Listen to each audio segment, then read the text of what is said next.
ತೋಟ ಮತ್ತು ಮೃಗಾಲಯ ಮಾಡಲಿಕ್ಕೆ ಸ್ಥಳ ಬೇಕು ಅಂತ ಕೇಳಿ ಅದೇ ಉದ್ದೇಶಕ್ಕೆ 14 ಎಕರೆ 65 ಸೆಂಟ್ಸ್ ಮಂಜೂರಾಗಿದೆ. ಮಂಜೂರಾತಿ ಆದೇಶದಲ್ಲಿ ಹಾಗೇ ಇದೆ, DC ಮಾಡಿರುವಂಥದ್ದು. ಬೆಳ್ತಂಗಡಿಗೆ ಬಂದಾದ ಕೂಡಲೇ ಅವರಿಗೆ ಸಾಗುವಳಿ ಚೀಟಿ ಕೊಡಬೇಕಾದ್ರೆ ಅದನ್ನು ಹೊಡೆದು ಹೂದೋಟ ಮತ್ತು ಮೃಗಾಲಯವನ್ನು ಹೊಡೆದು ಸ್ಕ್ರ್ಯಾಚ್ ಮಾಡಿ ಪ್ರಕೃತಿ ಚಿಕಿತ್ಸಾಲಯ ಅಂತ ಹೇಳ್ಕೊಂಡು ಮಾಡಿದರು. ಆಮೇಲೆ ಪ್ರಕೃತಿ ಚಿಕಿತ್ಸಾಲಯ ಮಾಡಿದರು.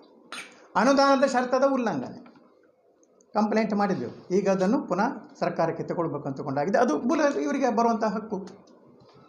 TB ಸ್ಯಾನಿಟೋರಿಯಂ 12 ಎಕರೆ 8 ಸೆಂಟ್ಸ್ ಇದೆ. ಅದು ಎಂಥ ಪ್ರೈಮ್ ಲ್ಯಾಂಡ್ ನೋಡಿ.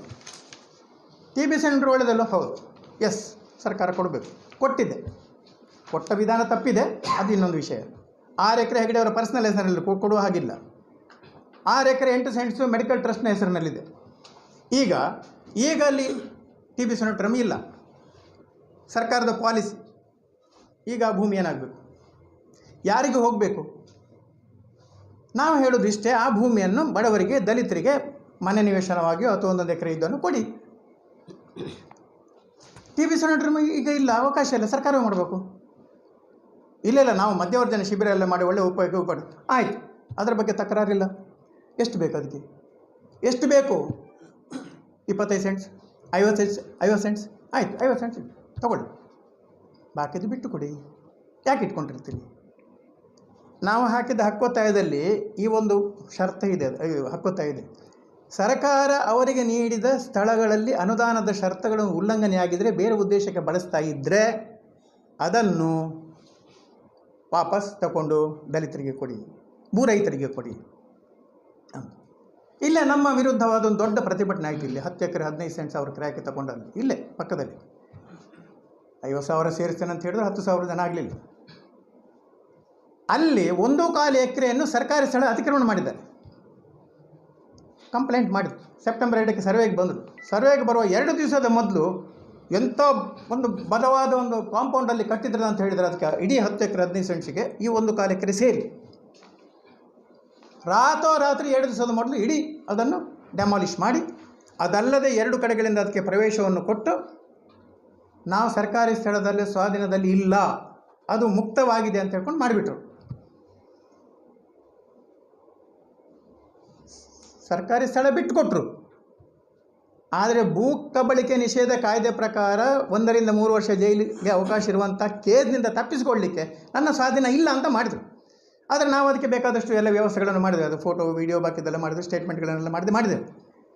ಆದರೆ ಈಗ 1.25 ಎಕರೆಗೆ ಅರ್ಜಿಗಳು ಬರ್ತಾ ಇದೆ ಪಂಚಾಯತಿಗೆ ಮನೆ ನಿವೇಶನ ಕೊಡಲಿಕ್ಕೆ. ಪ್ರಪ್ರಥಮ ಬಾರಿಗೆ ವೀರೇಂದ್ರ ಹೆಗ್ಗಡೆ ಅವರು ಆಕ್ರಮಣ ಮಾಡಿರುವಂಥ ಅವರ ಸ್ಥಳವನ್ನು ಅವರು ಬಿಟ್ಟುಕೊಟ್ಟದ್ದು ಅಲ್ಲ, ಬಿಟ್ಟುಕೊಟ್ಟದ್ದಲ್ಲ, ನಾವು ಎಳೆದು ತೆಗೆದದ್ದು. ನಾವು ತೆಗೆದದ್ದು ಅಲ್ಲ, ನಾವು ಸರ್ಕಾರಕ್ಕೆ ಕೊಟ್ಟದ್ದು. ಸರ್ಕಾರ ಕೂಡ ಸುಮ್ಮನೆ ಕೂತದ್ದು. ತಹಸೀಲ್ದಾರ್ ಕೊಟ್ಟ ಪಟ್ಟಿಯಲ್ಲಿ ಸರ್ಕಾರಿ ಸ್ಥಳ ಲಭ್ಯ ಇಲ್ಲ. ಈ 1.25 ಎಕರೆಯಲ್ಲಿತ್ತು ಸ್ವಾಮಿ. ಅಂಡಿಂಜ ಗ್ರಾಮದಲ್ಲಿ ಇಲ್ಲೇ ಇದ್ದಾರೆ ಅಶೋಕರು. ಎಷ್ಟು ಎಕರೆ ಸ್ವಾಮಿಯಲ್ಲಿ?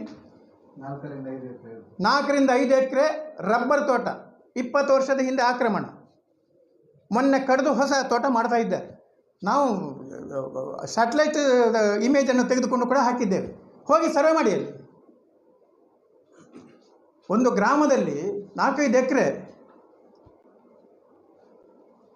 ಅಣ್ಣಪ್ಪ ಬೆಟ್ಟದ ಸುತ್ತಲೂ ನಾವೀಗ ಡಿಮಾಂಡ್ ಮಾಡ್ತಾ ಇದ್ದೇವೆ. ಅಲ್ಲಿ ಸುಮಾರು 26-27 ಎಕರೆ ಸರ್ಕಾರಿ ಸ್ಥಳ ಇದೆ. ಹೇಮಾವತಿ ಹೆಗಡೆ ಹೆಸರಿನಲ್ಲಿ 5 ಎಕರೆ ಇಲ್ಲಿದೆ. ವೀರೇಂದ್ರ ಹೆಗಡೆ ಹೆಸರಿನಲ್ಲಿ 2 ಎಕರೆ 69 ಸೆಂಟ್ಸ್ ಮತ್ತು ಬಾಕಿ ಚಿಲ್ಲರೆ ಎಲ್ಲ ಇದೆ. ಸಾರ್ವಜನಿಕ ಉದ್ದೇಶಕ್ಕೆ, ಪಂಚಾಯತ್ ಕಟ್ಟಡಕ್ಕೆ, ಮಾರುಕಟ್ಟೆಗೆ, ಮಿಲ್ಕ್ ಸೊಸೈಟಿಗೆಲ್ಲ ಮೀಸಲಿಟ್ಟಿದ್ದಾರೆ. ಎಲ್ಲವನ್ನು ಮಾಡಿದಾಗ ಸುಮಾರು 7-8 ಎಕರೆ ಜಾಗ ಅತಿಕ್ರಮಣ ಇದೆ. ಎಲ್ಲಿ? ಮಹಾದ್ವಾರ ಪ್ರವೇಶದ ಒಳಗೆ, ನಿಯರ್ ಬೈ. ಈಗ ನಾವು ಏನು ಇಟ್ಟಿದ್ದೇವೆ ಅಂತ ಹೇಳಿದ್ರೆ, ಆ ಸ್ಥಳವನ್ನು ಅವರಿಂದ ಬಿಡುಗಡೆ ಮಾಡಿ ಒತ್ತುವರಿಯನ್ನು ಪ್ರವಾಸೋದ್ಯಮ ಇಲಾಖೆಯಿಂದ ಧರ್ಮಸ್ಥಳಕ್ಕೆ ಬರುವಂಥ ಯಾತ್ರಾರ್ಥಿಗಳಿಗಾಗಿ ಅತಿಥಿ ಗೃಹಗಳನ್ನು ಕಟ್ಟಿ ಕಡಿಮೆ ಬಾಡಿಗೆ ಕೊಡಿ, ಸರ್ಕಾರಿ ನೌಕರರಿಗೆ, ಸರ್ಕಾರಿ ಅಧಿಕಾರಿಗಳಿಗೆ ಉಚಿತವಾಗಿ ಕೊಡಿ. ಇವರು ಈಗ ಅಲ್ಲಿ 10-13 ಅತಿಥಿ ಗೃಹಗಳಿದೆ. ಬಾಡಿಗೆ ಎಲ್ಲ ತಗೊಳ್ತಾರೆ. ವರ್ಷಕ್ಕೆ ಸುಮಾರು 15-20 ಕೋಟಿ ರೂಪಾಯಿ ಇವರಿಗೆ ಆದಾಯ ಇದೆ. ಅಂಗಡಿಗಳಿಂದ ಕೂಡ 15-20 ಕೋಟಿ ಆದಾಯ ಇದೆ. ಈಗ ಮೊನ್ನೆಯಿಂದ 40,000 ರೂಪಾಯಿ ಮಾಡಿದ್ದಾರೆ ಬಾಡಿಗೆ. ಇಷ್ಟು ಆದಾಯ ದೇವಸ್ಥಾನದ ಒಂದು 300 ಎಕರೆ 300 ಕೋಟಿ, ಇದೊಂದು 50 ಕೋಟಿ ರೂಪಾಯಿ, ಹೆಚ್ಚು ಕಡಿಮೆ ಇರ್ಬೋದು. ಯಾಕಂದರೆ ಅವರು ಹೇಳೋದಿಲ್ಲ. ಅತಿಥಿ ಗೃಹ ಅವರು ಯಾಕೆ ಮಾಡಬೇಕು?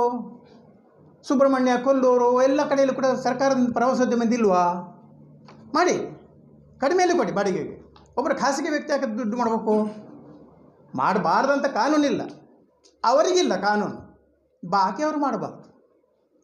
ಬಾಕಿಯವರು ಖಾಸಗಿ ಸ್ಥಳದಲ್ಲಿ, ಧರ್ಮಸ್ಥಳದಲ್ಲಿ ನೇತ್ರಾವತಿಯಿಂದ ಅಲ್ಲಿ ಮೇಲೆ ನಿಡ್ಲೆಯ ಎಲ್ಲಿವರೆಗೆ ಅದು ಬರಂಗಾಯದವರೆಗೆ ಎಡಬಲಗಳಲ್ಲಿ ಯಾವುದೇ ರೀತಿಯಲ್ಲಿ ಖಾಸಗಿ ವ್ಯಕ್ತಿಗಳು ಅತಿಥಿ ಗೃಹಗಳನ್ನು ಮಾಡಬಾರ್ದು ಅಂತ ಹೆಗ್ಗಡೆ ಅವರ ಫರ್ಮಾನು. ಅದನ್ನು ಎಲ್ಲ ಅರ್ಜಿ ಕೊಟ್ಟು ಎಲ್ಲ ಮಾಡಿಕೊಂಡು ಕೊಟ್ಟಿದ್ದಾರೆ. ಶಾಸಕರಿಗೂ ಕೊಟ್ಟಿದ್ದಾರೆ, ಬಾಕಿಯವರಿಗೂ ಕೊಟ್ಟಿದ್ದಾರೆ. ಅಲ್ಲ, ಒಂದು ಖಾಸಗಿ ಸ್ಥಳದಲ್ಲಿ ಒಬ್ಬರು ಖಾಸಗಿ ಕಟ್ಟಡವನ್ನು ಕಟ್ಟಲಿಕ್ಕೆ ಕೂಡ್ದು ಅಂತ ಹೇಳಲಿಕ್ಕೆ ಆಗ್ತದೆ? ಯಾಕೆ ಕೂಡ್ದು? ಅವರು ಸ್ವಲ್ಪ ಜೀವನ ಮಾಡಲಿ, ಆದಾಯ ಮಾಡಲಿ. ರೆಗ್ಯುಲೇಟ್ ಮಾಡಿ. ನೀವು ಸರಿ ಮಾಡೋದಿಲ್ಲ ಅಂಥೇಳಿ ಆದರೆ, ಅಕ್ರಮಗಳನ್ನು ಮಾಡ್ತಾರೆ ಆದರೆ ಅಲ್ಲೆಲ್ಲ ಅವ್ಯವಹಾರ ಆಗ್ತದೆ, ಬಾಕಿದ್ದಾಗ್ತದೆ, ಇನ್ನೊಂದು ರೆಗ್ಯುಲೇಟ್ ಮಾಡಿ.